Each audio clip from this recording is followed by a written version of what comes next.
चलो थोड़ा सा फटाफट से रिवाइज करते हैं, कल क्या किया था। हमने थोड़ा सा बेसिक रिवीजन किया था कल कि बेसिकली जो स्टेजेस होती है पाइपलाइनिंग की वो कैसे वर्क करती है। अलग अलग स्टेजेस में डिवाइड कर देते हैं हम एक इंस्ट्रक्शन को, instruction decoding, execution, memory access stage और राइट बैक स्टेज, है ना। अब उसके अंदर क्या होता है कि इंस्ट्रक्शन 1 पहले गया, वन फर्स्ट क्लॉक साइकिल में आईएफ के अंदर गया, इंस्ट्रक्शन फैचिंग वाली स्टेज में, तो उस क्लॉक साइकिल के अंदर कोई और आईएफ स्टेज में नहीं आ पाया। सेकंड क्लॉक साइकिल में इंस्ट्रक्शन 1 आईएफ से आईडी गया, तो आई2 ने देखा कि आईएफ में जगह खाली हो गई, तो आई2 चला गया। ऐसे करते करते जाएंगे। हर जो स्टेज होती है उसकी एक अलग टाइम फ्रेम होता है उसका, कि वो इतनी देर लगाती है प्रोसेस को कंप्लीट करने में। ठीक है, जैसे मान लो मैंने एग्जांपल लेके आईएफ जो है वो 5 नैनो सेकंड लगा रही है, आईडी जो है वो 7 नैनो सेकंड्स लगा रही है, execution 10 nanoseconds, MEM 2 nanoseconds और डब्ल्यूबी 5 नैनो सेकंड्स। लेकिन इसमें कैच वाली बात क्या होती है कि सपोज करो कि आई1 जो है वो यहाँ पे आया हुआ है, ठीक है, आई2 यहाँ पे आया हुआ है, आई3 यहाँ पे आया हुआ है। जब तक आई1 एग्जीक्यूशन से एमईएम में नहीं जाएगा तब तक आई2 एग्जीक्यूशन में नहीं आ पाएगा, क्योंकि एग्जीक्यूशन में तभी आ पाएगा जब वो खाली होगी। तो जब तक आई1 नेक्स्ट स्टेज पे नहीं जा रहा तब तक आई2 नहीं आ सकता। तो इसका मतलब हमने क्या समझा था कि पांचों स्टेजेस में से जो स्टेज सबसे ज्यादा टाइम लेती है एग्जीक्यूट होने में या फिर प्रोसेस करने में, वो ही मेनली हमें बताती है कि एवरेज पर हमें कितना टाइम लगता है किसी पूरे प्रोग्राम को एग्जीक्यूट करने में, किसी एप्लीकेशन को एग्जीक्यूट करने में।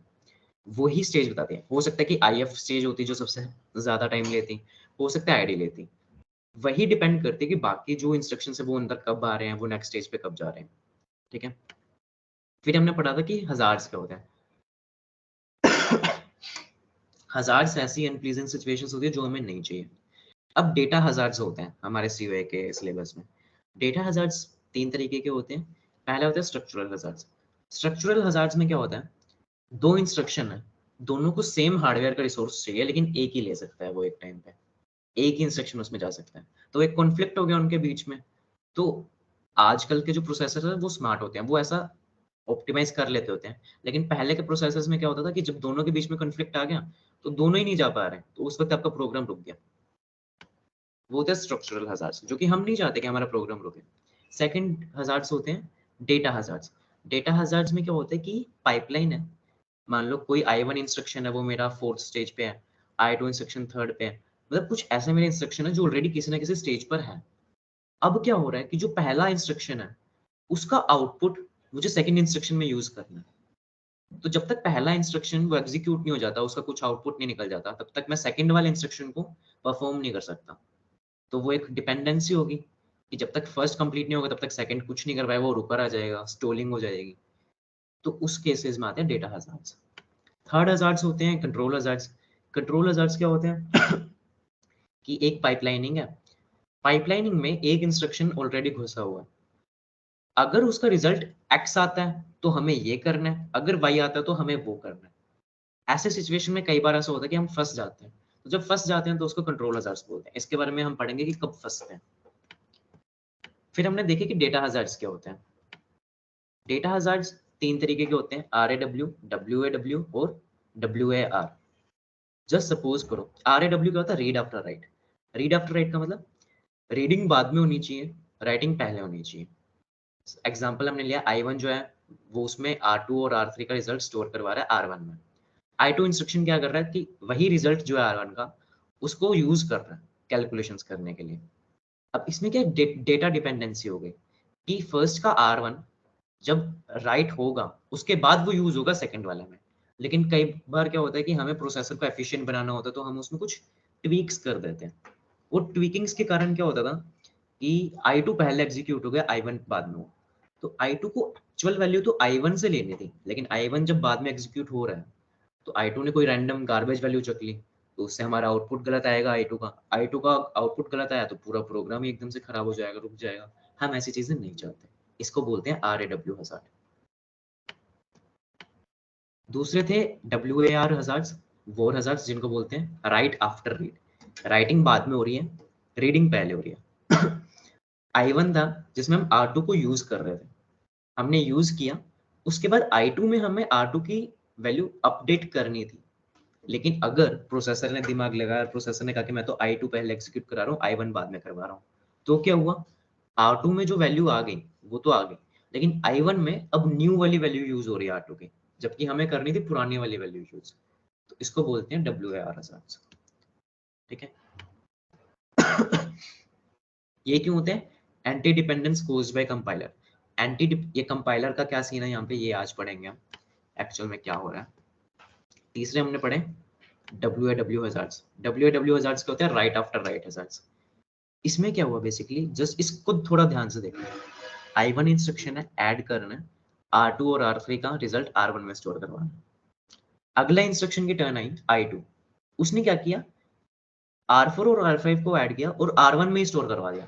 यानी कि I1 ने जो वैल्यू स्टोर करवाई थी R1 में, उसको ओवरराइट कर दिया। R1 की पुरानी वैल्यू चली गई, अब नई आई है। अब हम इस नई वैल्यू को I3 में यूज कर रहे हैं। क्या होता अगर I2 पहले एग्जीक्यूट होता, I1 बाद में एग्जीक्यूट होता? इससे क्या होता कि I2 ने जो वैल्यू स्टोर करवाई R1 में, एक बार करवा दी, फिर I1 ने जो वैल्यू स्टोर करवाई वो नहीं हो गई, तो अब I2 वाली वैल्यू चली गई, I1 की नई वैल्यू आ गई। अब वही I1 की वैल्यू हम I3 में यूज कर रहे हैं। आइडियल केस क्या बोलता था कि हमें I2 से जो भाई वैल्यू आई है R1 की, वो I3 में यूज करनी है। अब क्या हो रहा है, हजार्ड जब आ गया तो I1 में जो वैल्यू आई R1 की, वो I3 में यूज हो रही है। वो हमें नहीं चाहिए, उसे प्रोग्राम करप्ट हो जाएगा हमारा। तो किसको बोलते हैं वो हजार्ड्स, और ये आउटपुट डिपेंडेंस बेस्ड होते हैं। यानी कि I1 और I2 में से हमें आउटपुट को चूज करना था, कौन से वाला I3 में जाएगा। तो ये आउटपुट डिपेंडेंस बेस्ड। इस पे नॉर्मली ऐसे क्वेश्चन बन सकते हैं, आउटपुट डिपेंडेंस किसको बोलते हैं, एंटी डिपेंडेंस किसको बोलते हैं, कंपाइलर डिपेंडेंस किसको बोलते हैं, डेटा डिपेंडेंट किसको बोलते हैं। ठीक है, ये था हमारा कल का। आज का स्टार्ट करते हैं।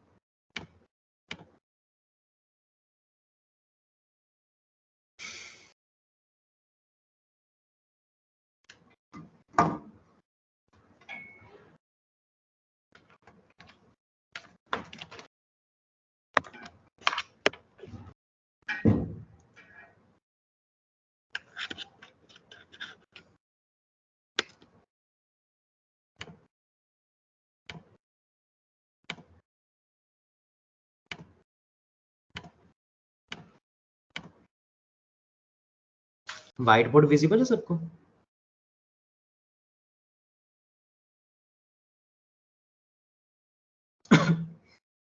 एक मिनट रुको, मैं एक बार ग्रुप ओपन कर देता हूँ, मैं भूल गया था। ग्रुप ओपन है, तुम ग्रुप में मैसेजेस कर सकते हो।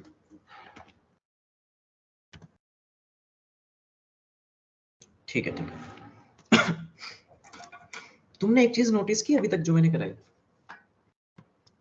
एक क्वेश्चन पूछता हूँ तुमसे।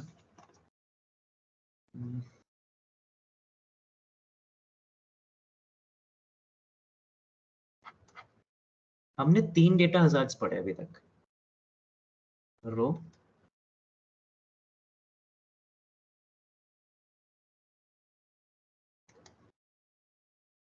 इन दो में क्या हो रहा है, हम आउट ऑफ ऑर्डर एग्जीक्यूशन की बात कर रहे हैं।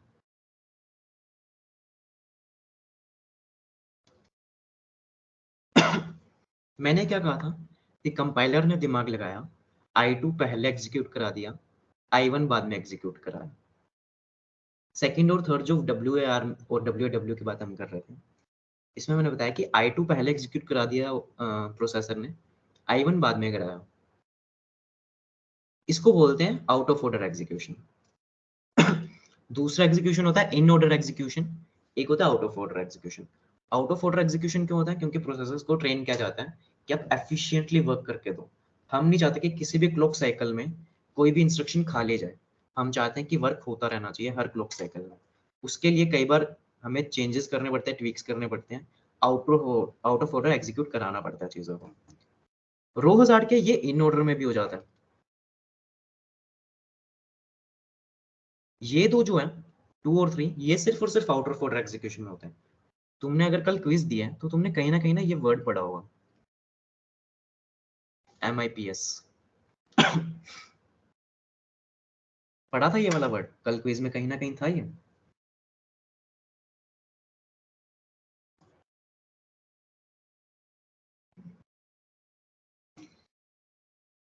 कोई बता सकता है इसका क्या मतलब, कुछ अगर तुमने सीओए पढ़ा हुआ है तो?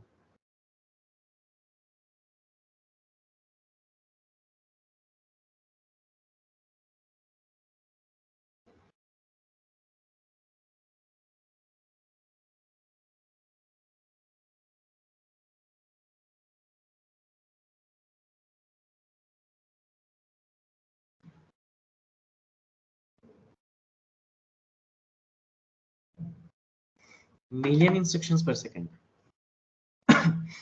ये एक फुल फॉर्म है एमआईपीएस की, बट अभी इस कॉन्टेक्स्ट में ये वाली गलत है।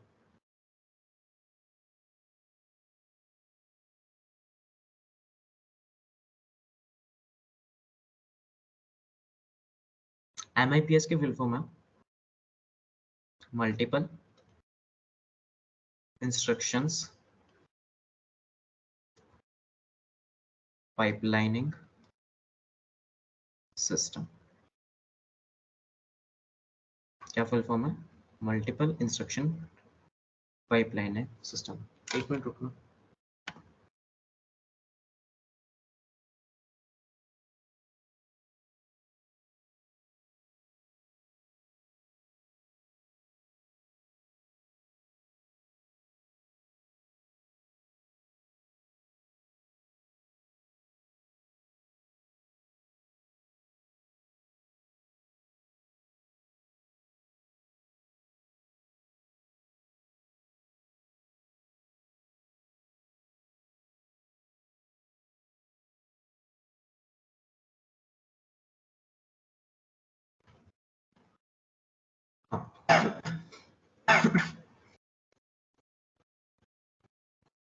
एमआईपीएस की फुल फॉर्म है मल्टीपल इंस्ट्रक्शंस पाइपलाइनिंग सिस्टम। इसमें क्या हो रहा है, जो भी हमने पाइपलाइनिंग वाला पढ़ा है ना, वो इसी का कॉन्सेप्ट है। जैसे I1 था, वो यहाँ से शुरू हुआ, वहां पर खत्म हो गया।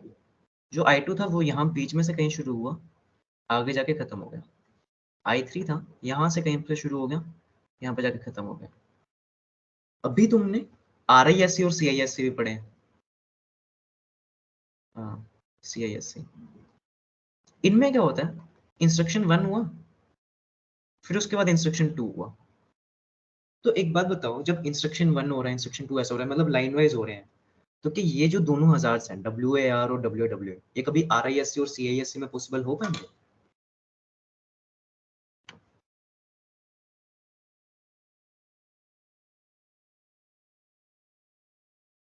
नो। बाकी लोग? नो। बाकी बाकी सुन तो सब रहे हैं।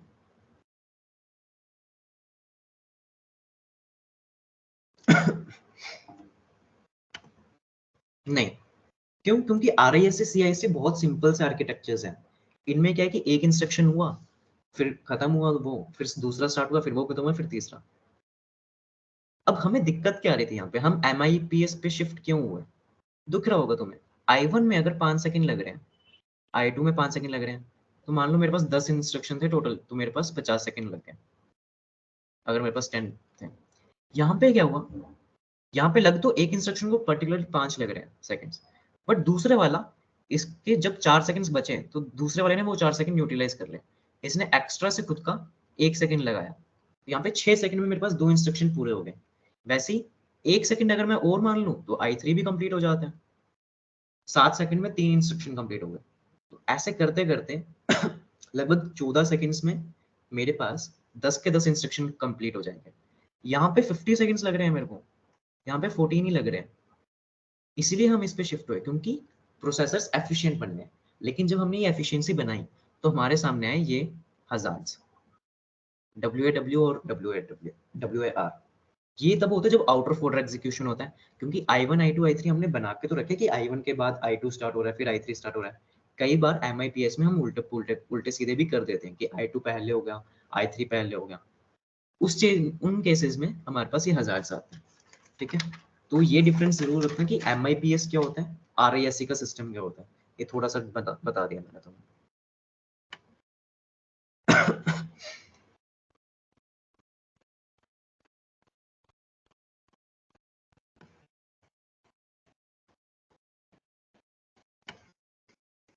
अब जब ये हजार्ड्स हमारे पास आए, तो हम इनको हैंडल कैसे करेंगे, क्योंकि अगर RISC बिल्कुल 100% सही चल रहा है और MIPS कुछ एरर्स दे रहा है तो हम MIPS पे शिफ्ट नहीं होते। लेकिन MIPS ने जब एरर्स दिए तो हमने उन एरर्स को फिक्स किया, इसलिए हम MIPS को यूज कर पाते हैं आज की डेट में।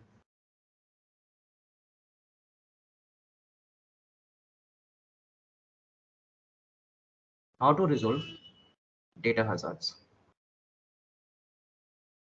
दो तरीके हैं हमारे पास। एक होता है ऑपरेंड फॉरवर्डिंग,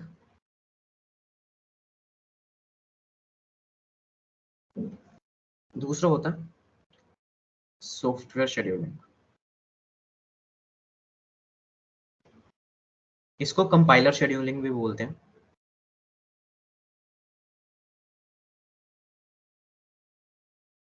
दो तरीके हैं, या तो ऑपरेंड फॉरवर्डिंग या सॉफ्टवेयर शेड्यूलिंग। पहला देखते हैं, ऑपरेंड फॉरवर्डिंग में क्या होता है।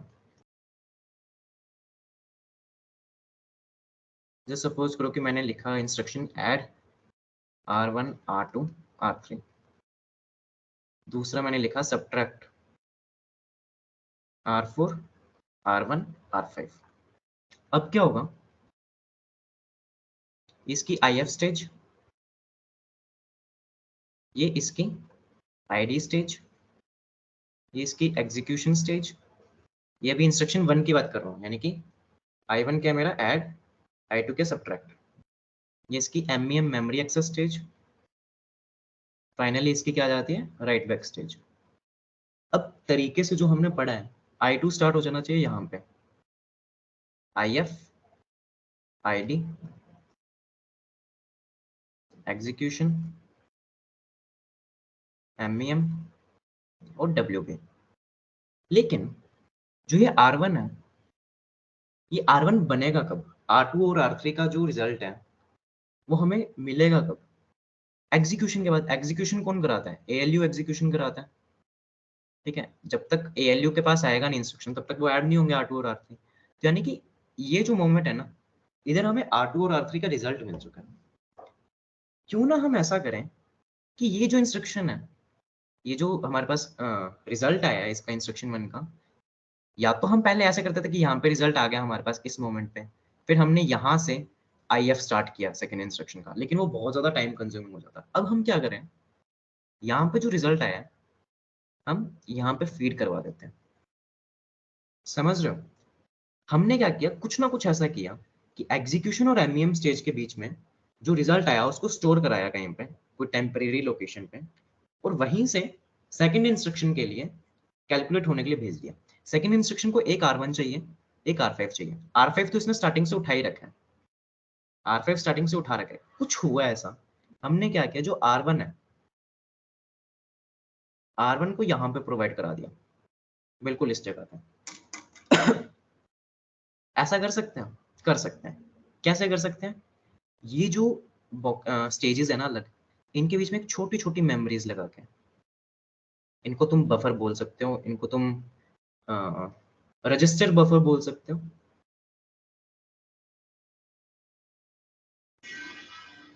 या फिर स्टेज बफर भी बोल सकते हो। हमने क्या किया, हर स्टेज के आगे छोटी छोटी मेमोरीज लगा दी।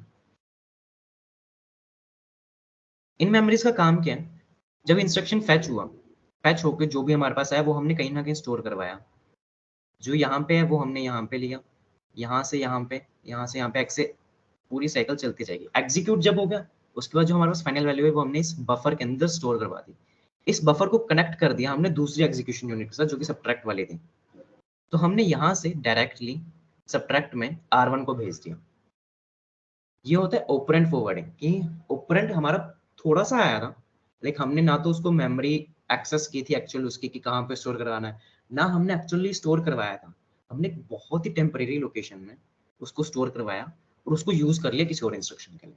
इसको बोलते हैं ऑपरेंड फॉरवर्डिंग। अब मोस्ट केसेस में तो ऑपरेंड फॉरवर्डिंग वर्क कर जाती है। कुछ केसेस होते हैं जहां पर ऑपरेंड फॉरवर्डिंग करने के बाद भी हमें डेटा हजार मिलता है। ये एक्सेप्शन कब आती है, जब हम लोड और स्टोर वर्ड का यूज करते हैं, लोड या फिर स्टोर। जैसे कि हमारे पास ऑपरेंड्स, ये ऑपकोड्स होते हैं ऐड के लिए, सब्ट्रैक्ट के लिए, जो हमारे ऑपरेशंस हैं ऐड, वैसे ही हमारे ऑपरेशन होते हैं लोड और स्टोर। लोड क्या होता था?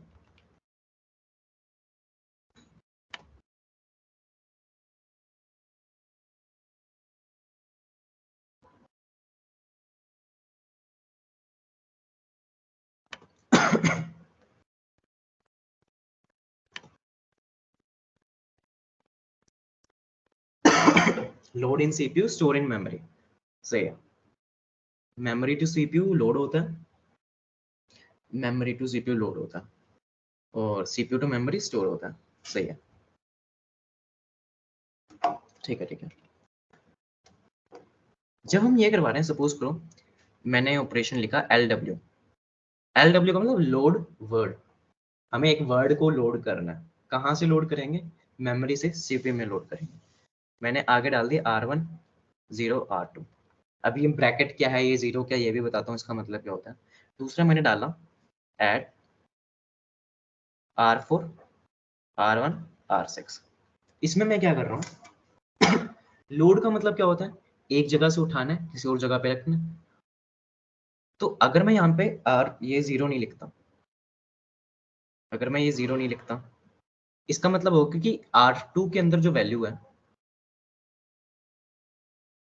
एक मिनट,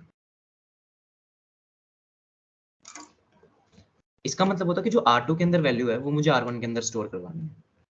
ठीक है।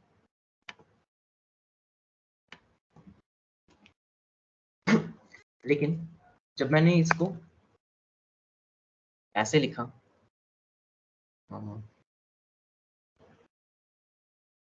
मान लो मैंने यहाँ पे 6 लिख दिया, 6 R2।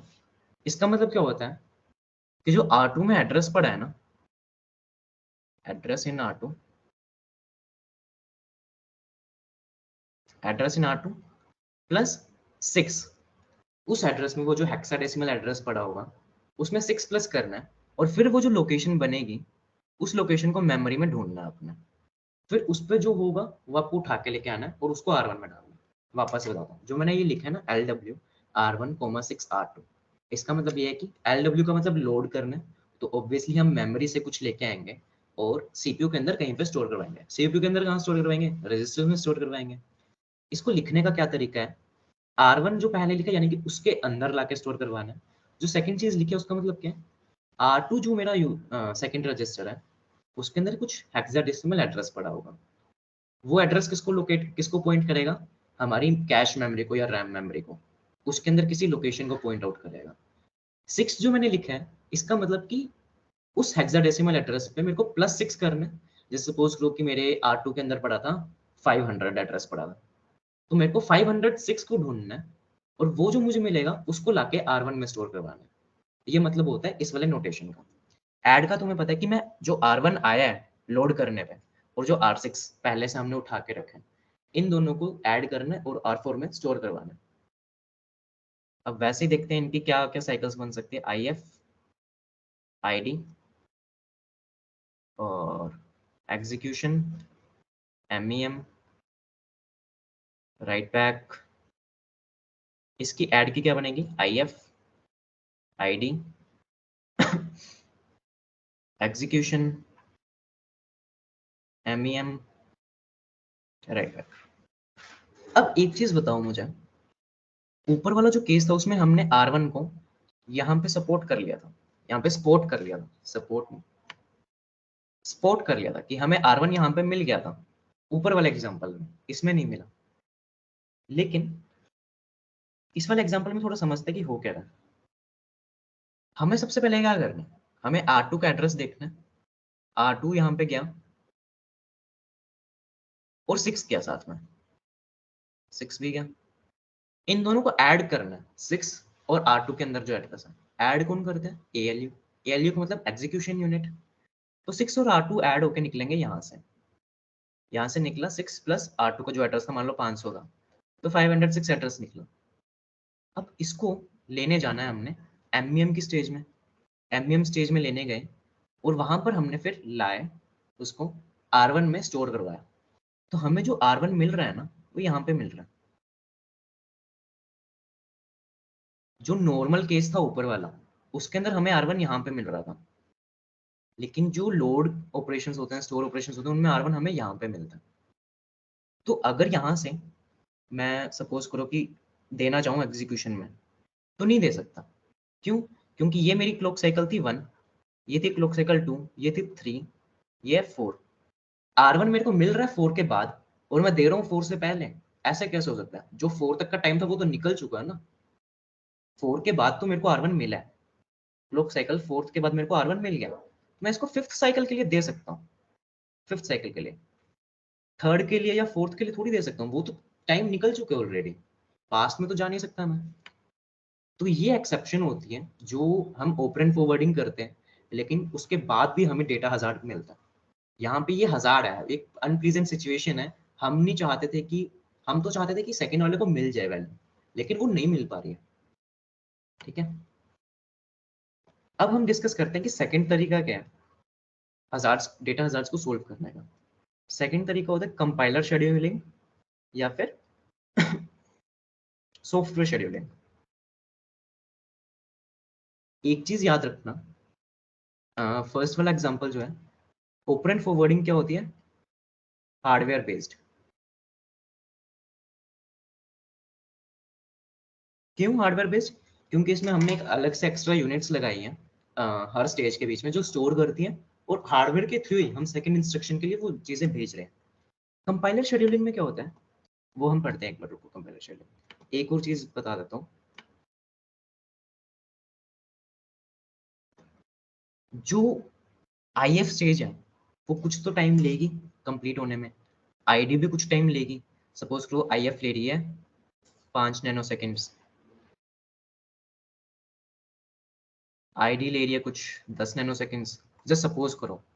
लेकिन ये बीच में बफर भी तो था इनके, IF से चीज बफर के अंदर आई, बफर से ID में गई, इसमें भी तो टाइम लगता है ना।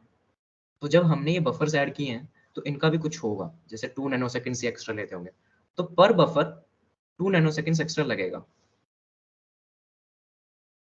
ऐसे क्वेश्चंस भी हैं, इन पे क्वेश्चंस डेफिनेटली, इन पे तो डेफिनेटली क्वेश्चंस आने वाले हैं। तो उसमें वो तुम लोगों से क्या पूछेंगे कि टोटल टाइम कितना लगता है किसी इंस्ट्रक्शन को कंप्लीट होने में। तो हम उसमें ये 5 नैनो सेकेंड्स ऐड करेंगे, ये 2 भी करेंगे, ये 10, ये 2, फिर आगे जितने भी है वो सब ऐड करेंगे, फिर उसके बाद हमारा फाइनल आंसर आएगा। कंपाइलर शेड्यूलिंग में क्या होता है? सपोज करो कि मेरे को ऐसा करना था a equals to b plus C और d equals to e minus F कर लो। d equals to e minus F, ठीक है। सबसे पहले क्या करना होगा, ये जो a b c है, तुम्हें पता है कि a b c d e f ये वेरिएबल्स हैं, यानी कि इनकी कोई वैल्यू है, वेरिएबल्स कह लो या फिर मेमोरी लोकेशंस है। मेमोरी लोकेशंस है तो यानी कि ये रैम में या कैश में पड़े होंगे। जस्ट सपोज करो कि ये कैश में पड़े हैं, ठीक है, a यहाँ पे, b यहाँ पे, c d e f ऐसे पड़े हैं। ये हमारा CPU। अगर इन पे काम करना है A B C D E F पे, तो इन सबको सीपीयू में तो लाना ही पड़ेगा। तो हमारा सबसे पहला काम क्या है? सबसे पहले हम क्या करेंगे, लोड करेंगे किसको? बी को लोड कर लेते हैं, चलो। जो बी है, बी को निकाल के सीपीयू में कहीं पे लाएंगे, किसी रजिस्टर में स्टोर करवाएंगे। उस रजिस्टर का नाम ले लेते हैं RB, R1 R2 कुछ भी ले सकते हो, मैंने RB ले लिया। फिर दूसरा वर्ड लोड करेंगे यानी कि सी, तो मैंने सपोज करो कि RC नाम का एक रजिस्टर था, उसमें स्टोर करवा लिया।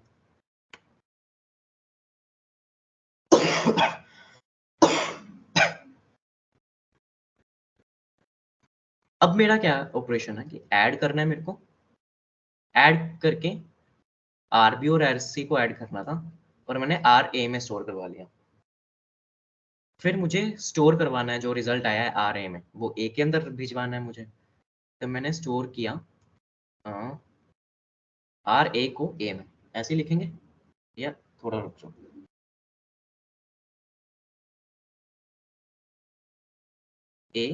RA, जो RA की वैल्यू है वो मुझे A के अंदर स्टोर करवानी है, तो ऐसे लिखते हैं नोटेशन।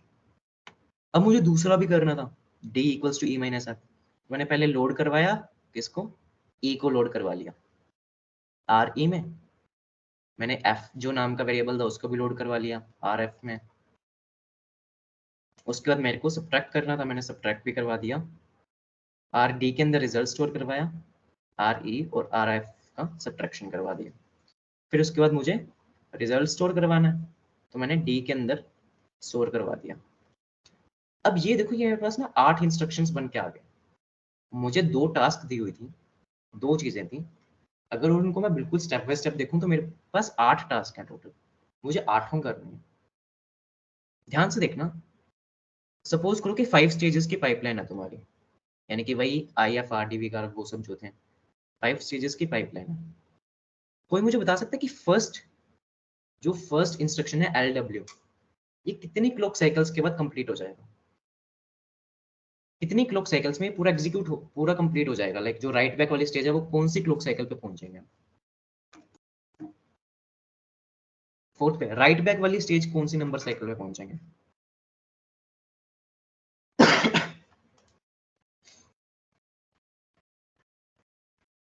बाकी लोग 5। ठीक है, राइट बैक वाली स्टेज पे हम 5th पे पहुंचेंगे। तो मैंने मान लिया कि ये जो फर्स्ट इंस्ट्रक्शन था मेरा, ये क्लॉक साइकिल नंबर 5 पे कंप्लीट हो गया। अगला जो है तो ये 6 पे हो जाएगा कंप्लीट, क्योंकि जब ये फर्स्ट इंस्ट्रक्शन था वो उस पाइपलाइन के अंदर घुसा, सेकंड नंबर स्टेज यानी कि आई डी पर पहुंचा, तो जो सेकंड वाला इंस्ट्रक्शन है जो आर सी सी वाला है, तो ये भी अंदर आ गया था पाइपलाइन के। 5th नंबर पे एल डब्ल्यू, ये पहला इंस्ट्रक्शन बाहर आया। Second sorry 6th clock cycle पे ये आ गया, 7th पे ये आना चाहिए, 8th पे ये आना चाहिए, लेकिन ऐसा होगा नहीं। अभी मैंने तुम्हें एक एक्सेप्शन बताई। एक्सेप्शन क्या बोलती है कि जो एल डब्ल्यू है, लोड कर रहे हो आप, लोड करने के जस्ट नेक्स्ट अगर आप एडिंग में उसको यूज कर रहे हो तो आप कर नहीं पाओगे। क्यों? क्योंकि आप एकदम से भेज नहीं सकते उन सब चीजों को। इसके लिए हमें क्या करना पड़ेगा? एक minute.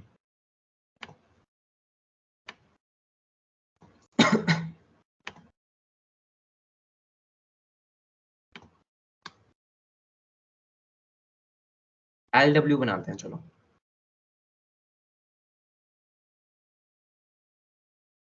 I F, I D, execution, M E M, write back. अब ये ऐड वाला है, इसको हम कब स्टार्ट कर सकते हैं? यूजुअली हम यहाँ पे स्टार्ट करना चाह रहे थे पर कर नहीं पाए, या कर भी दिया तो एग्जीक्यूशन हो नहीं पाया। सपोज करो मैंने यहाँ पे आई एफ किया, यहाँ पे मुझे आई डी किया, यहाँ पे एग्जीक्यूट किया। अब मुझे यहाँ पे चाहिए वैल्यू जो कि यहाँ पे आ रही है। मैं यहाँ से यहाँ पे तो दे सकता हूँ वैल्यू, यहाँ से यहाँ पे नहीं दे पाऊंगा। तो मैंने क्या किया, यहाँ पे स्टोलिंग कर दी। मैंने इस पूरे करने की जगह, इसकी जगह क्या किया, आई एफ यहाँ पे स्टार्ट करवाया, आई डी भी कर दिया यहाँ पे, लेकिन एग्जीक्यूशन के टाइम पे मैंने इसको खाली छोड़ दिया। एक क्लॉक साइकिल गया, फिर अगली क्लॉक साइकिल के अंदर मैंने एग्जीक्यूट कराया। अब क्या हो रहा है, यहाँ पर मेरे को चाहिए था जो यहाँ पे है।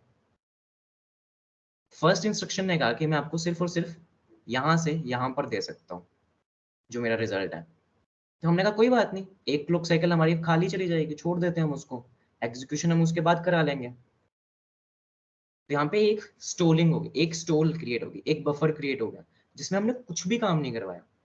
ऊपर वाले का एमईएम चल रहा है, 4th नंबर क्लॉक साइकिल में इंस्ट्रक्शन नंबर 1 का एमईएम चल रहा है, लेकिन 4th क्लॉक साइकिल में इंस्ट्रक्शन नंबर 2 का कुछ भी नहीं हो रहा।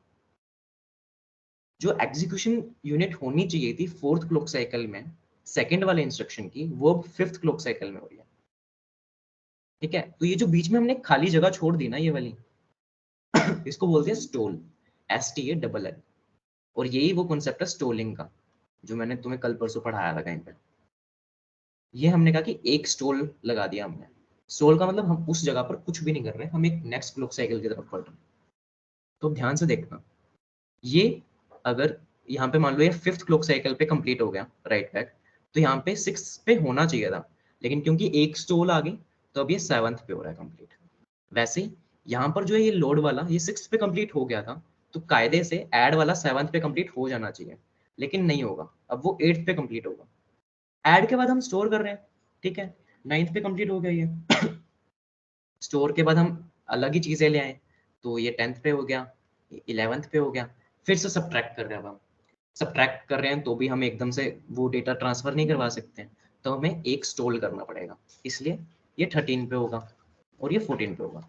अब देखो मेरा जो इंस्ट्रक्शन था, यानी कि मेरे जो दो टास्क थी, a equals to B plus C मेरे को करवाना था, d equals to E minus F कराना था। ये दो चीजें कराने में मेरे को 14 साइकिल्स लगे। क्या ऐसा तरीका है कि मैं 14 साइकिल से कम कर सकूं? क्योंकि मेरे को ओवरऑल मेरा मेन एम क्या है, सीओए का मेन एम यही तो है ना कि हमें प्रोसेसर की एफिशिएंसी को बढ़ाना है। हम चाहते हैं कि कम टाइम में ज्यादा चीजें हो सके हमारे प्रोसेसर से, ताकि हमारे सिस्टम में लैग ना आए, बिल्कुल भी बीच में सिस्टम हैंग ना हो जाए। हम तो यही चाहते हैं, हमारा मेन एम यही है। तो क्या कर सकते हैं ऐसा कुछ हम कि जो 14 साइकिल्स हैं उनको रिड्यूस करें, एक दो साइकिल रिड्यूस हो जाए, 2 3 4 5 हो जाए, जितनी हो सकती है उसके लिए हमारा ही बेनिफिट है उससे। सोचो सोचो, क्या ऐसा कुछ किया जा सकता है? थोड़ा सा हिंट दे देता हूँ। ये जो है ये अलग अलग चीज है, क्योंकि ऊपर हम ए बी सी के साथ खेल रहे थे, यहाँ पे हम डी ई एफ के साथ खेल रहे हैं। अब बताओ, सिस्टम है तुम्हारा एम आई पी एस, जो तुम्हारे ये 8 इंस्ट्रक्शन बनाए हैं मैंने, I1 I2 I3 I4 I5 I6 I7 I8, तुम इनको आगे पीछे कर सकते हो, रिजल्ट सेम आना चाहिए, आगे पीछे कर सकते हो। रिपीट कर देता हूँ,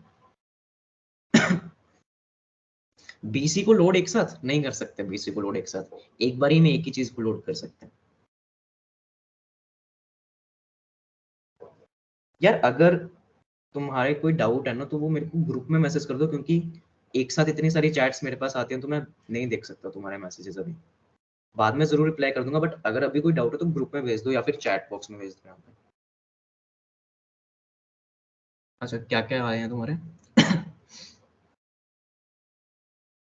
कंपाइलर शेड्यूलिंग रिपीट क्या करूं भाई, अभी तो पढ़ाया ही नहीं है कंपाइलर शेड्यूलिंग। मैं तुम्हें एक सिचुएशन बना के दे रहा हूँ कि कंपाइलर शेड्यूलिंग का काम कब आएगा, अभी वो सिचुएशन एक्सप्लेन किया। कंपाइलर शेड्यूलिंग क्या होता है ये तो बताया ही नहीं अभी मैंने।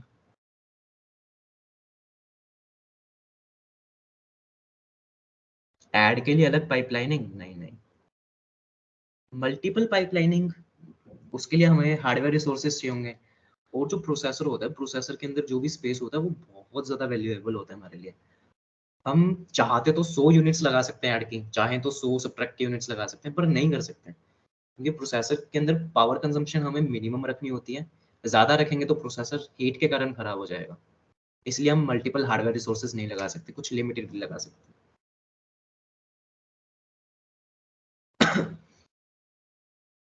पहले ऊपर वाला लोड कर लो, फिर नीचे वाला, फिर जाके ऐड वाला।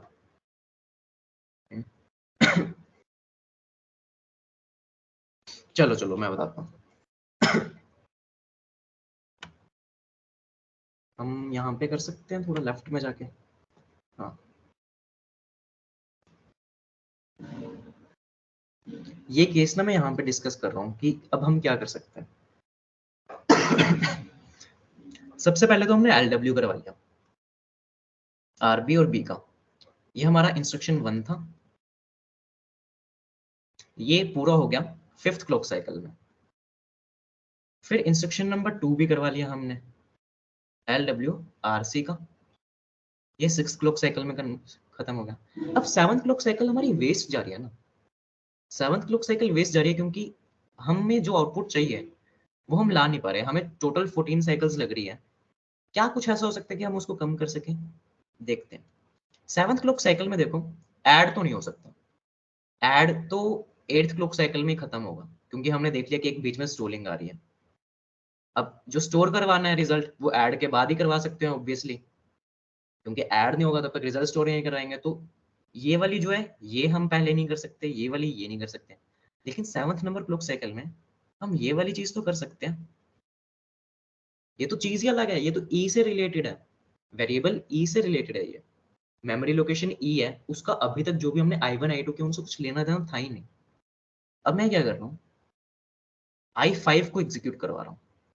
I5 का क्या किया, एल डब्ल्यू आर ई ई, अब मेरी 7th क्लॉक साइकिल यूटिलाइज हो चुकी है पूरे तरीके से। अब मैं क्या करूँ, 8th क्लॉक साइकिल में वापस नॉर्मल हो जाता हूँ।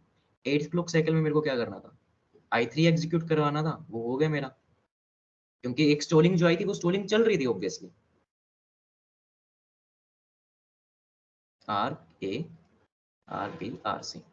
9th में फिर से सेम हो जाएगा, i4 हो जाएगा एग्जीक्यूट, स्टोर करवा लिया मैंने।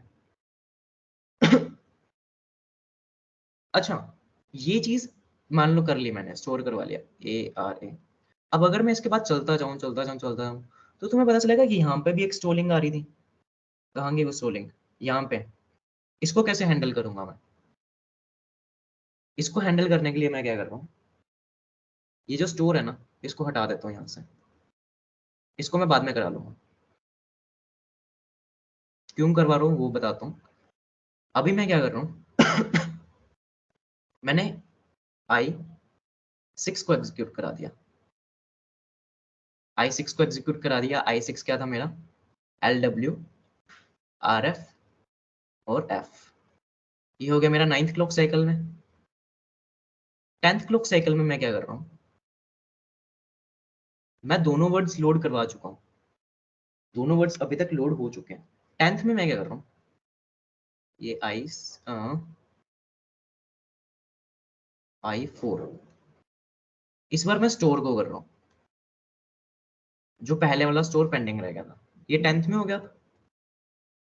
अब 11th में क्या कर सकता हूँ, i6 के बाद जब मैंने i6 एग्जीक्यूट किया तो उसके बाद मैं i7 एग्जीक्यूट नहीं कर सकता था।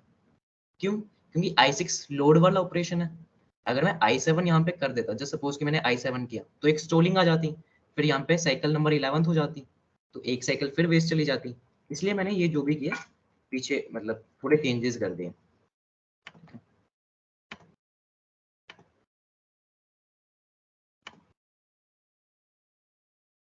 ये 10th हो गया। ये मैंने कौन सा एग्जीक्यूट कराया, i4 एग्जीक्यूट करा दिया। अब जो मेरी क्लॉक साइकिल एक वेस्ट हो रही थी अभी 10th नंबर जो होने वाली थी, उसको मैंने बचा लिया पुरानी किसी स्टेज से। जो पुराना कोई इंस्ट्रक्शन था वो मैंने अब एग्जीक्यूट करा लिया। अब क्योंकि एक का गैप ऑलरेडी आ चुका है, तो यानी कि अब मैं ऐड इंस्ट्रक्शन भी अपना पूरा करवा सकता, जो सब्ट्रैक्ट इंस्ट्रक्शन है वो करवा सकता हूँ, यानी कि i7 एग्जीक्यूट करा सकता हूँ मैं। तो मैंने सब्ट्रैक्शन भी करवा लिया, फिर i8 में जो मेरे को स्टोर करवाना है मैंने स्टोर भी करवा लिया। स्टोर के लिए मेरे को लगा, अब देख रहे हो वहां पर जब चीजें बिल्कुल सीक्वेंस वाइज हो रही थी तो मेरे को 14 क्लॉक साइकिल्स लगी। अब जब मैंने थोड़ा ट्वीक किया, थोड़ा ऊपर नीचे किया, तो मुझे 12 क्लॉक साइकिल्स लग रही। तो यानी कि मेरा जो प्रोसेसर था उसकी एफिशिएंसी बढ़ गई, और मेरा फाइनल एम भी यही है, एफिशिएंसी बढ़ाने का। अब ये जो चीजें हैं कि किसको ऊपर करना है, किसको नीचे करना है ताकि हमें एफिशिएंसी मिले, वो करता है कंपाइलर। हमने कंपाइलर यूज किया। कंपाइलर क्या होता है, एक ऐसा सॉफ्टवेयर होता है कंपाइलर, जो चीजों को अरेंज करता है या फिर चीजों को किसी एक चीज से दूसरी चीज में कन्वर्ट करता है। काइंड ऑफ ये फील लेके चलो इस वाले कॉन्टेक्स्ट से, चीजों को अरेंज करता है, देखते हैं कि कौन सी चीज कब एग्जीक्यूट करवानी है। तो उस इस केस में उसको बोलते हैं कंपाइलर शेड्यूलिंग। कंपाइलर ने शेड्यूल कर लिया कि मैं i1 i2 i3 i4 i5 i6 i7 i8 ऐसे नहीं कराऊंगा, मैं कराऊंगा i1 i2 i5 i3 i6 i4 i7 i8। इससे क्या होगा, मेरे पास 2 क्लॉक साइकिल्स बच जाएंगे फ्री। तो इसी ये जो किया ना कंपाइलर ने, ये जो रीअरेंजमेंट किया, rearrangement of instructions by compiler is called compiler scheduling.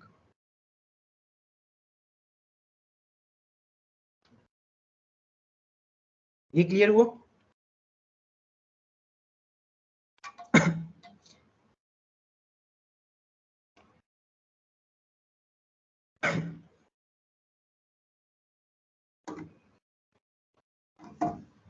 एक बार पढ़ लो, कुछ डाउट लगे तो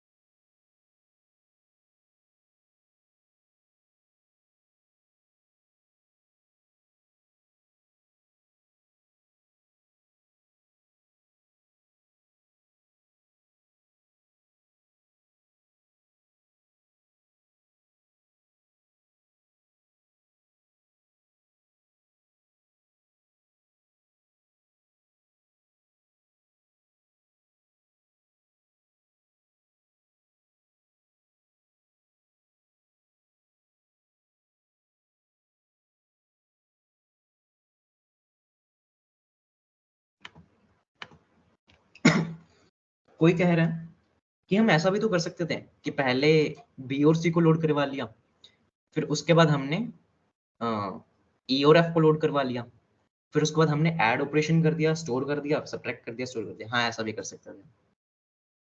हम किसी भी तरीके से अरेंज कर सकते हैं। हमारा मेन मोटिव है कि हमारे नंबर ऑफ साइकिल्स कम होने चाहिए।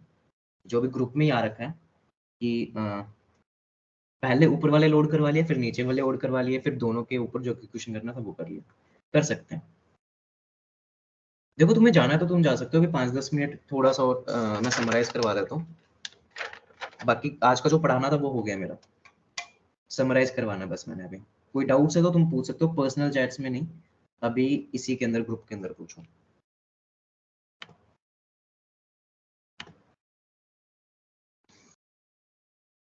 कंपाइलर शेड्यूलिंग वापस आ जाता हूँ। चलो एक बार थोड़ा समराइज कर लेते हैं, ठीक है।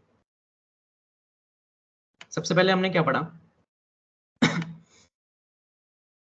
कि हमारे पास 3 तरीके के डेटा हजार्ड्स होते थे, रो, वोर, डब्ल्यू। जो डब्ल्यू ए आर और डब्ल्यू है, ये तभी हो सकते हैं जब आउट ऑफ ऑर्डर एग्जीक्यूशन होगा, जो कि हमने जस्ट अभी देखा है। कंपाइलर शेड्यूलिंग से हम आउट ऑफ ऑर्डर एग्जीक्यूशन करवा सकते हैं। फिर कुछ टर्म्स थी, MIPS, RISC, CISC। MIPS का मतलब होता है मल्टीपल इंस्ट्रक्शन पाइपलाइनिंग सिस्टम।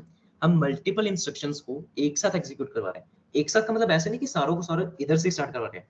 एक को यहाँ पे स्टार्ट किया तो उसके खत्म होने से पहले ही हमने दूसरे को भी स्टार्ट करवा लिया, दूसरे के खत्म होने से पहले ही हमने तीसरे वाले को स्टार्ट करवा लिया।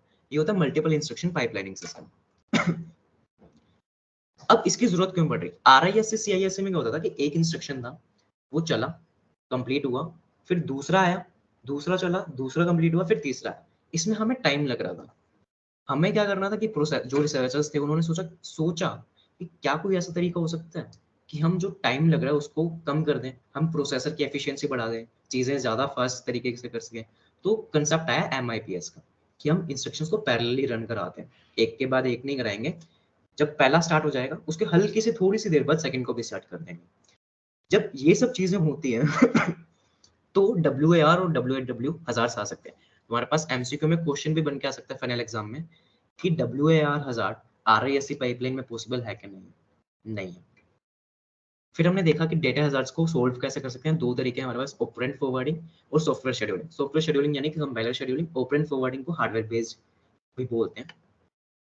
ऑपरेंड फॉरवर्डिंग में हम क्या कर रहे हैं कि हमारे पास स्टेजेस थी बहुत सारी, हमें जो फर्स्ट इंस्ट्रक्शन है उसका रिजल्ट चाहिए सेकंड इंस्ट्रक्शन को कंप्लीट कराने के लिए। हम क्या कर रहे हैं, जो भी स्टेजेस हमारे पास ऑलरेडी है उनके बीच में छोटे छोटे बफर लगा देते हैं, बहुत छोटे छोटे। जैसे स्टेज कंप्लीट हुई उसका रिजल्ट हमने बफर में स्टोर कराया, फिर बफर से अगली स्टेज में भेज दिया, फिर उस स्टेज का जो रिजल्ट आया वो अगले बफर में स्टोर करवा दिया। ये सब चीजें करने की कोशिश कर रहे होते हैं। इससे फायदा क्या हुआ, जो बफर में स्टोर हुआ है ना चीज, उसी बफर को हमने सेकंड इंस्ट्रक्शन से अटैच कर दिया। तो सेकंड इंस्ट्रक्शन भी हम पैरेलली रन करवा सकते हैं, हमें यहाँ पे स्टोलिंग करने की जरूरत नहीं पड़ेगी। ओपन फॉरवर्डिंग में भी एक एक्सेप्शन आ जाती है कि हमें स्टोलिंग करनी पड़ जाती है। कब होता है ये? जब हम लोड और स्टोर ऑपरेशंस का यूज करते हैं। मैंने एग्जांपल लिया कि ये लोड ऑपरेशन था, ये ऐड था। जब लोड हो रहा है तो लोड होने के बाद मुझे यहाँ पे R1 नहीं मिलेगा, यहाँ पे मुझे R1 मिलेगा, और यहाँ पे R1 मिला तो मैं यहाँ पे एग्जीक्यूशन के बाद दे सकता हूँ, एग्जीक्यूशन से पहले नहीं दे सकता इस केस में। तो ऐड ने कहा कि अब मेरे पास और कोई ऑप्शन नहीं बचा, तो ऐड ने क्या किया, मैं इसको खाली छोड़ दूंगा, मैं एग्जीक्यूशन अपना यहाँ पे कराऊंगा, MEM यहाँ पे रखूंगा, और यहाँ पे WB। तो यानी कि ये क्लॉक साइकिल 6 थी, ये क्लॉक साइकिल 7 थी। हम कोशिश कर रहे थे कि क्लॉक साइकिल 6 तक सब चीजें कंप्लीट हो जाए, जैसे कि यहाँ पे हम कोशिश कर रहे हैं, लेकिन हम नहीं करवा पा रहे क्योंकि लोड ऑपरेशन आ रहा है, वो कह रहा है कि मेरे पास अभी रिजल्ट ही रेडी नहीं है, मैं आपको दे कैसे दूं रिजल्ट। तो इसलिए हमने क्या किया, चलो 1 सेकंड का हमने गैप ले लिया कि इस सेकंड में हम फ्री बैठेंगे, हम कुछ नहीं करेंगे। हम अगली क्लॉक साइकिल जो कि ये 5th नंबर, 5th वाली में हम अपना एग्जीक्यूशन करवाएंगे, ठीक है। ये होती है स्टोल, ये होता है इसको बोलते हैं बेसिकली स्टोल, जो हमने कुछ नहीं किया।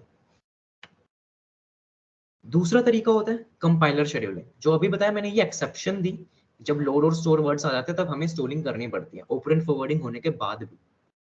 अब आती है कंपाइलर शेड्यूलिंग। कंपाइलर शेड्यूलिंग में क्या होता है, एक सिचुएशन बनी, सपोज करो कि 2 टास्क थे हमारे पास, हमने उनको परफॉर्म कर लिया, कर भी सकते हैं, इजीली परफॉर्म कर सकते हैं, बट उसमें हमें लगी 14 साइकिल्स।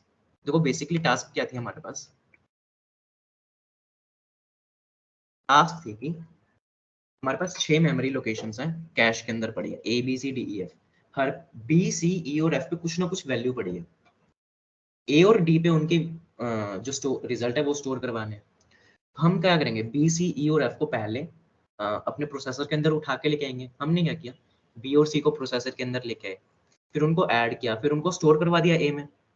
फिर हमने क्या किया, ई और एफ को उठा के लेके आए, उन पे सब्ट्रैक्शन किया और उनको डी में स्टोर करवा दिया। अगर हम बिल्कुल सीक्वेंस वाइज चलें जैसे मैंने अभी बताया, तो हमें 14 क्लॉक साइकिल्स लग रही है। क्यों 14 लग रही है? जब हमने ये पहला वाला कराया, सपोज करो कि 5th क्लॉक साइकिल पे कंप्लीट हो गया, ये 6th पे कंप्लीट हो जाएगा। जैसे हम देख रहे हैं, ऊपर भी हमने देखा, यूजुअली क्या होता है कि अगर ये 5th पे कंप्लीट हो रहा है तो अगला वाला 6th पे कंप्लीट हो जाना चाहिए। तो यहाँ पे 6th पे कंप्लीट हो गया, लेकिन 6 के बाद जब ऐड ऑपरेशन की टर्न आई तो वो 7th पे कंप्लीट नहीं होगा। जो कि हमने जस्ट अभी देखा एक्सेप्शन के अंदर, जब ऐड से या सब्ट्रैक्ट से जस्ट पहले लोड ऑपरेशन आ जाए या स्टोर आ जाए, तो हमें एक स्टोल करना पड़ता है। उस स्टोलिंग की वजह से हमारा जो कंप्लीट एग्जीक्यूशन है वो एक साइकिल से बढ़ जाता है। जो यहाँ पे 7 आना चाहिए था, 7th क्लॉक साइकिल में ऐड कंप्लीट हो जाना चाहिए था, वो अब 7th में नहीं हो रहा, वो अब 8th में हो रहा है, बिकॉज ऑफ अ स्टोल जो क्रिएट हो गया। अब ये 8th पे कंप्लीट हो गया, फिर स्टोर ऑपरेशन हमने 9th पे करवा लिया, फिर हमने अगला लोड ऑपरेशन 10th पे करा लिया, अगला लोड ऑपरेशन 11th साइकिल पे कंप्लीट करवा लिया। अब फिर से स्टोलिंग आ गई, क्यों? क्योंकि सब्ट्रैक्ट ऑपरेशन से जस्ट पहले लोड ऑपरेशन आ गया। ये सब्ट्रैक्ट है, ये लोड ऑपरेशन है। तो वही से लोड ऑपरेशन कह रहा है कि मेरे पास डेटा भी रेडी नहीं है, मैं कैसे दे दूं तुम्हें? तो सब्ट्रैक्ट ऑपरेशन कह रहा है कोई बात नहीं, मैं एक स्टोल ले लेता हूँ, एक थोड़ा गैप ले लेता हूँ। तो वो गैप आ गया 12th साइकिल। 13th साइकिल में सब्ट्रैक्ट ऑपरेशन पूरा कंप्लीट हुआ, 14th में स्टोर भी हो गया। तो यहाँ पे हमें टोटल 14 साइकिल्स लगे। रिसर्चर्स हमेशा इसी कोशिश में रहते हैं कि हम एफिशिएंसी बढ़ा सकें प्रोसेसर की, क्या करके नंबर ऑफ साइकिल्स कम कर दें और इंस्ट्रक्शन उतने ही एग्जीक्यूट होते रहें। तो फिर उन्होंने एक चीज देखी कि हम ऐसा कुछ कर सकते हैं कि जब हमारे पास प्रोग्राम आया, उस प्रोग्राम को हमने देख के बता दिया कि हम ये चीजें ऊपर नीचे कर सकते हैं, इससे रिजल्ट हमारे प्रोग्राम का सेम रहेगा और एफिशिएंसी बढ़ जाएगी हमारे प्रोसेसर की। हमने देखा कि जो अलग चीजें बनाई है मैंने, थोड़ा सा वापस कर लेते हैं इसको, रुको।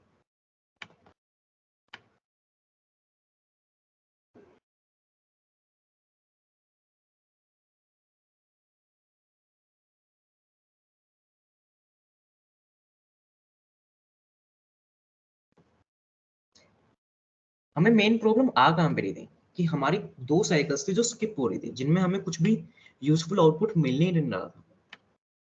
अब हम क्या कर सकते हैं, हमने कहा कि चलो ऐसा करते हैं, पहले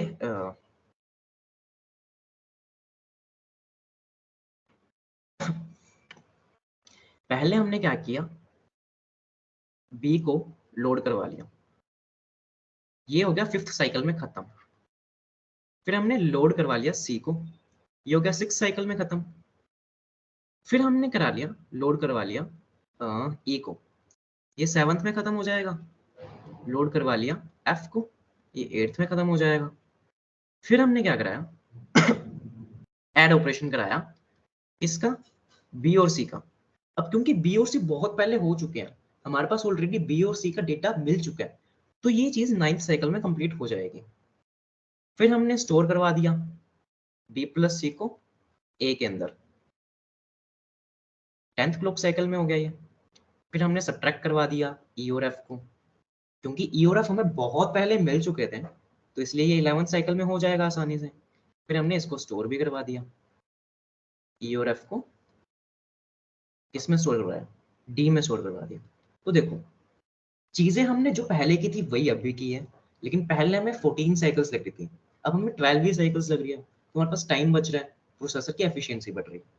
जब ये चीज होती है तो उसको बोलते हैं कंपाइलर शेड्यूलिंग। यानी कि कंपाइलर ने देखा, सॉफ्टवेयर गया उसके पास, फिर उसने देखा कि हाँ मैं थोड़े थोड़े अरेंजमेंट कर सकता हूँ, और उन अरेंजमेंट करने से मेरे आउटपुट पे कुछ फर्क नहीं पड़ेगा, जो जो काम कराना है वो सारे काम हो जाएंगे, लेकिन जल्दी हो जाएंगे।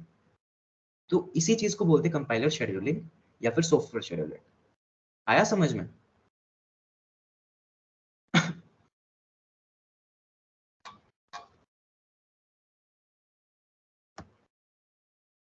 LW की फुल फॉर्म होती है लोड वर्ड, SW की स्टोर वर्ड।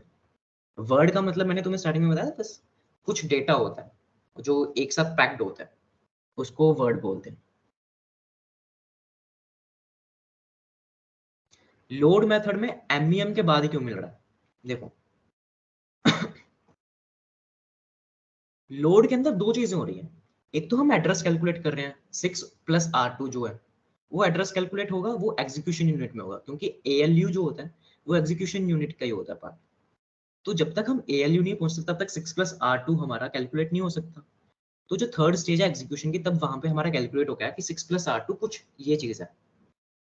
फिर एमईएम स्टेज में क्या किया हमने, हम वो चीज उठा के लेके आए जो 6 + R2 पे पड़ी थी, ठीक है, और उसको लाके R1 के अंदर स्टोर करवाया। ये एमईएम स्टेज थी। जब ये स्टेज कंप्लीट हुई उसी के बाद तो R1 के अंदर वैल्यू मिली ना हमें। एमईएम स्टेज जब तक हुई नहीं, एग्जीक्यूशन तक तो हमें सिर्फ 6 + R2 मिला था। एग्जीक्यूशन के बाद हमें सिर्फ और सिर्फ 6 + R2 ही मिला था। एमईएम स्टेज के बाद हमें R1 के अंदर वो वैल्यू मिल रही है। इसीलिए बोला गया कि एमईएम के बाद हमें R1 मिला, एमईएम से पहले नहीं मिला।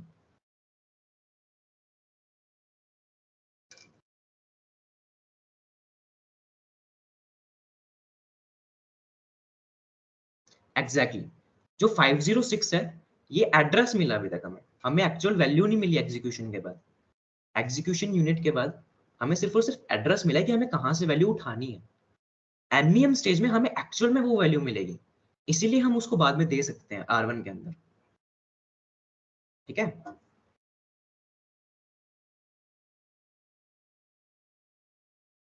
एमआईपीएस और पाइपलाइनिंग में कोई डिफरेंस नहीं है। पाइपलाइनिंग एक कॉन्सेप्ट है, एमआईपीएस एक आर्किटेक्चर है। आर्किटेक्चर यानी कि चीजें कैसे वर्क कर रही है, पाइपलाइनिंग यानी कि एक कॉन्सेप्ट की, मतलब पेपर पेपर पे कागजों पे ये कॉन्सेप्ट है, ठीक है। आज वाली रिकॉर्डिंग भेज दी जाएगी। हाँ, 506 इज एड्रेस। जो 500 था वो R1 का एड्रेस है, यानी कि R1 का नहीं, R1 जिसको पॉइंट कर रहा है। सपोज करो मेरे R1 के अंदर ना पड़ा था 24 पड़ा था। सपोज करो कि R1 के अंदर 24 पड़ा था। अब वो 24 मैंने कहीं से उठाया हुआ है, या जो एक कैश मेमोरी थी, कैश मेमोरी से मैं रजिस्टर में उठा के कुछ लाया हूँ, तो मेरे पास उसका एड्रेस पड़ा है कि मैंने कहाँ से उठाया है। अब मैं उस एड्रेस के अंदर ऐड करूंगा जो मेरे 6 ऐड करने हैं। वो एड्रेस था 500 मान लो, या 1000 एड्रेस था। मैंने 6 को ऐड किया तो वो बन गया 1006। अब मैं 1006 को ढूंढने निकलूंगा कि वो 1006 पे पड़ा क्या। ये जो 1006 कैलकुलेट हुआ या फिर 506 कैलकुलेट हुआ, ये एग्जीक्यूशन यूनिट ने किया। फिर जब मैं उसको ढूंढने निकला 1006 को, 1006 को लोकेट किया, उधर मेरे को पता चला कि हाँ मेरे को कुछ मिला, वहां पे मान लो 7 पड़ा था, तो मैं 7 को उठा के लेके आया। ये सब एमईएम स्टेज में हो रहा है।